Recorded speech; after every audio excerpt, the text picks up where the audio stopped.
එකම කඳවුරේ රාජකාරියේ නිරත සෙබලියකට ලිංගික හිරිහැර කිරීමේ චෝදනාවට ලක්ව සිටින නාවික බටයෙකු රක්ෂිත බන්ධනාගාරගත කිරීමට උතුරේ අධිකරණයක් නියෝග කර තිබෙනවා. පළාත්වද වාර්තාකරුවන් පවසන්නේ චෝදනාවට ලක්ව සිටින පුංගුරුතිව් නාවික හමුදා කඳවුරේ සේවයේ නියුතු නාවික බටයා ඔක්තෝබර් 16 වෙනිදා තෙක් රක්ෂිත බන්ධනාගාරගත කිරීමට කයිට්ස් මහේස්ත්‍රාත් නලිනි සුභාස්කරන් ඔක්තෝබර් 2 වෙනි බ්‍රහස්පතින්දා නියෝග කළ බවයි. පුංගුරුතිව් ශ්‍රී ලංකා නාවික නෞකා ගෝඨායිම්බර කඳවුරේ බටයෙකු 2025 සැප්තැම්බර් 25 වෙනිදා තමන්ට ලිංගික හිරිහැර කළ බවට එම කඳවුරේ සෙබලියක කළ පැමිණිල්ලක් මත විමර්ශන සඳහා ඔවුන් දෙදෙනා එදිනම කංකසන්තුරේ පිහිටි නාවික හමුදා කඳවුර වෙත යොමු කර තිබෙනවා.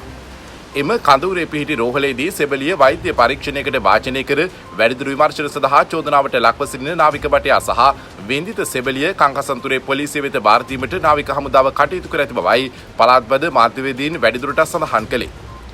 වින්දිත සෙබලිය කංකසන්තුරේ පොලිසිය විසින් යාපනය ශික්ෂණ රෝහලට ඇතුළත් කර වෛද්‍ය පරීක්ෂණයකට වාජනය කර ඇති අතර ඇය ලිංගික හිංසනයකට ලක් වී ඇති බව එම වෛද්‍ය පරීක්ෂණයෙන් තහවුරු වුණා. පළාත්වද වාර්තාකරුවන් පවසන්නේ අදාළ වෛද්‍ය වාර්තාද සහිතව චෝදනාවට ලක්ව සිටිනා නාවික බටයා සහ වින්දිත සෙබලිය කයිට්ස් පොලිස් ස්ථානයට බහර දීමට කංකසන්තුරේ පොලිසිය ක්‍රියා කළ බවයි. පොලිසිය කයිට්ස් මහේස්ත්‍රාත් අධිකරණයේ නඩුවක් ගොනු කරමින් ඔක්තෝබර් 2 වෙනිදා චෝදනාවට ලක්ව සිටින නාවික බටයා සහ වින්දිත සෙබලිය අධිකරණයට ඉදිරිපත් කර ඇති අතර වින්දිත සෙබලිය මුදාහැරීමට නියෝග කළ කයිට්ස් මහේස්ත්‍රාත් නලිනි සුභාස්කරන් චෝදනාවට ලක්ව සිටින නාවික සෙබලා ඔක්තෝබර් 16 දක්වා රක්ෂිත බන්ධනාගාරගත කිරීමට නියෝග කළා. ලංකා යූනිවුස් සබ්ස්ක්‍රයිබ් කරන්න අප සමග රැඳෙන්න.